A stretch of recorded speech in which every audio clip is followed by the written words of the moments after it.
Hey guys, Weeby Newz here, and today I am excited to bring you an exclusive interview with the creators of Project Eden's Garden. The prologue, which is also titled Chapter 0, is coming out very soon, and the trailer for it will actually be releasing today, the day I'm posting this video, so I'm going to be linking the premiere/trailer in the description for you guys who want to check it out. I'm also going to be linking all of Project Eden's Garden's socials below too, and for those of you who aren't familiar with Project Eden's Garden, it's a free-to-play visual novel game inspired by Danganronpa, taking the formula of a murder mystery visual novel and applying it to an entirely new world with new characters and stories to tell. I've already made a couple videos on it, so I recommend checking those out before this one, as they give you more context regarding the story and characters. But as for this video, I'm going to be focusing on discussing some of the details regarding the game before the first part officially releases. The interview will consist of some of my questions as well as some of yours from my community post and Discord server, and the interview was conducted with Taco, who is the director of Project Eden's Garden, Saze, who is the lead writer and creative lead, and Shade, who is the technical artist and producer. I'm going to have the link to the full interview in text form below. As for this video, I'm going to be summarizing the answers down a little bit more, so if you want the full context of everything, I recommend reading it. But yeah, without further ado, let's go ahead and get right into the video. So first, I want to get some technical stuff out of the way. They stated that the upcoming release will only be available for Windows operating systems, but if they have enough resources available, then they do intend to release it for Mac operating systems and Linux as well. The game will be released in episodic chapters with the intent of adding new features along the way. From what I've gathered, it seems to be pretty similar to how Your Turn to Die has been releasing, since Taco, the director,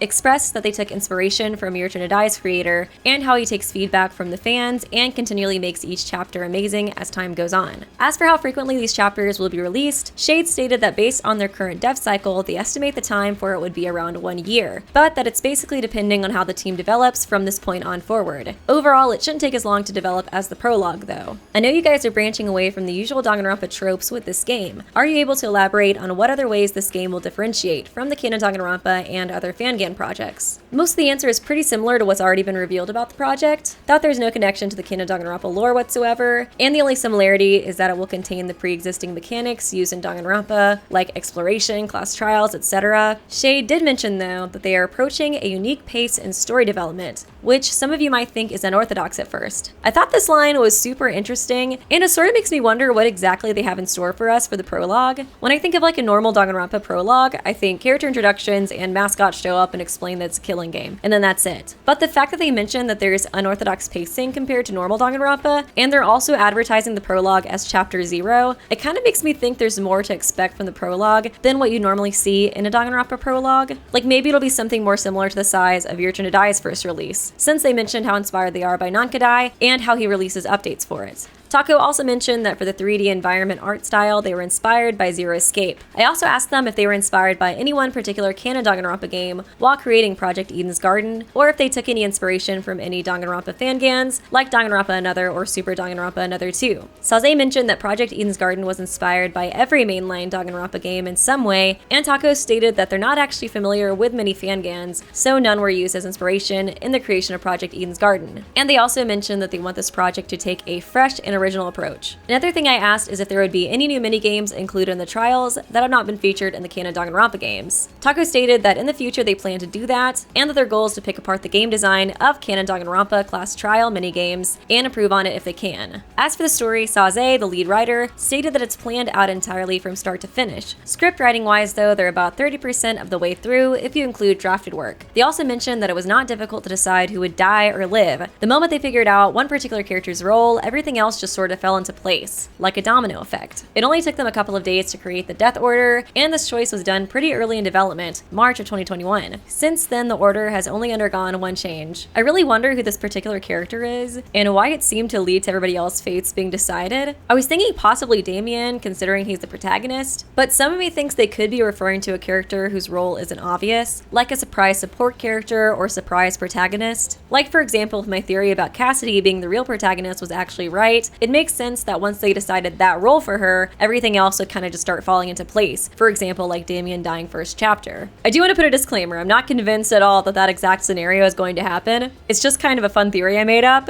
and I just wanted to use it in this video to give an example of what I think they could be potentially alluding to. More than likely I am overthinking it though. As for the brutality of the deaths and the game itself, they stated that there definitely will be some disturbing and brutal content, but they don't see the game using excessive gore unless the mood or scene calls for it. There will be references to topics of sensitive content, and it will contain flashing images and bright colors, and since it's still under development, it may undergo an update to its content warnings. They also advise that if you do find any of the aforementioned topics distressing, it is best not to play the game. What are some of the creators' personal favorite characters? Taco stated that their favorites are Winona, based, and Eloise. Saze mentions that it's impossible for them to choose just one character, since while writing for them, they've gotten to know the Project Eden's Garden cast as people, and Shade states that their favorite is Jet, since he reflects their chaotic style of doing things, which infuriates some team members. They continue, he's also similar to how I used to be very burned out, constantly working on stuff without taking breaks, and that's something I can really relate with him as a character. They stated that as of right now, they can't confirm if any of the characters are LGBTQ+, since it's a character-centric detail, but the team is quite diverse, so you can trust the characters are in good hands. While creating the characters, they didn't use MBTI, but after everybody's creation, the creator Taco became hyper-fixated on it and assigned all the characters their own MBTI post-creation. They don't plan on releasing the information though, since they want the community to keep guessing, and as it plays into their roles as characters in the story. How long did it take to make the prologue? How long do you think the time to create future chapters will differentiate from it? Shade states, a very long time. I think that there is this misconception that visual novel titles, or at least the more interactive ones, are the easiest games to develop, when in reality they are just as challenging to make as other games. Our lead programmer, Sweden, had told me that we originally started with only a VN engine called DR Editor, which was a very restrictive version to what we have now. This means that a lot of the mechanics need to be programmed from the ground up, especially the features and details we've come to know from the original Danganronpa franchise, like the 2.5D camera mechanic,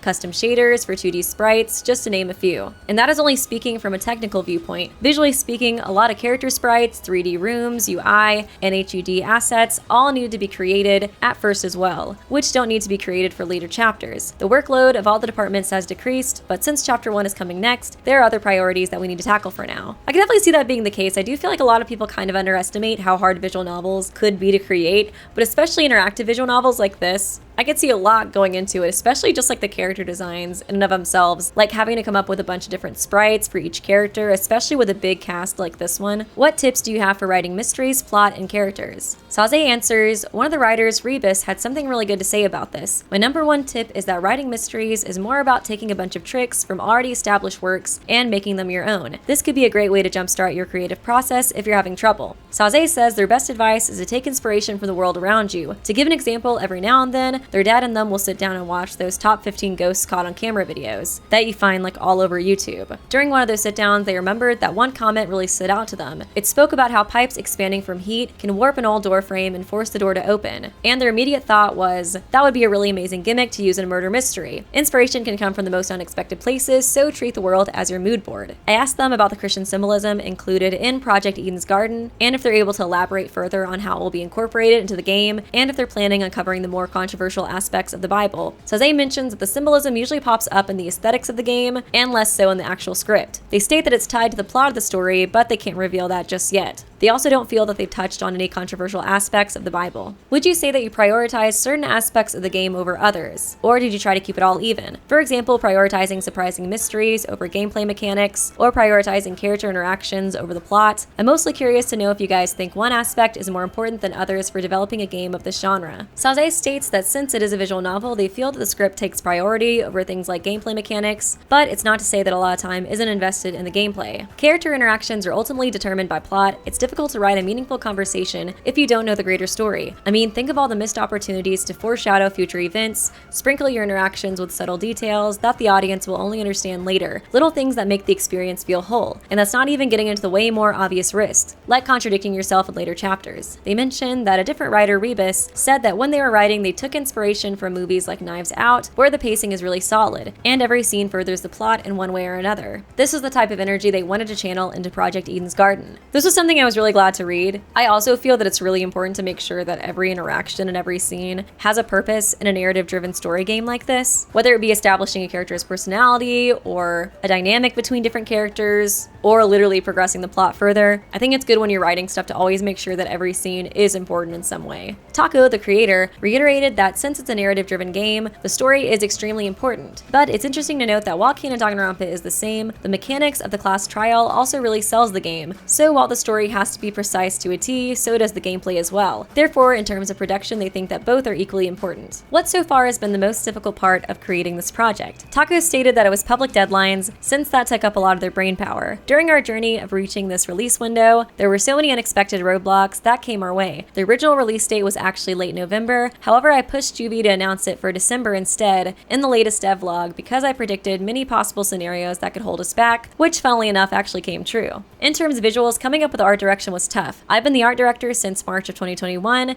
At first, when I came into this team, there wasn't a specific art direction established other than Danganronpa style. Therefore, many past concepts of environments went unused, as the former director did not communicate reasons well on design choices. Because of that, I had to work from the ground up by creating Excel sheets and internal documents on what shapes, hues, and motifs should be used / avoided. Hashing out the details, creating concepts that would work together took a while and probably the longest. So I would say the longest process would be concepting in general. It makes me glad that so much thought and effort is being put into like visuals as well. I feel like it's always good to make sure that everything you're doing has a purpose in general and you're not just trying to mimic like Danganronpa style, you know what I mean? I'm glad to see that they're trying to create like their own aesthetic and mood for the game that is unique to it. Saze mentioned that playtesting was a pretty grueling experience. They said they've probably spent over 100 hours searching the games for bugs, and yet there's bound to still be stuff that's escaped their radar. But yeah, this will conclude my overview of the interview. Thanks to everybody who submitted questions, and thank you so much to Project Eden's Garden for allowing me to conduct this interview. I am so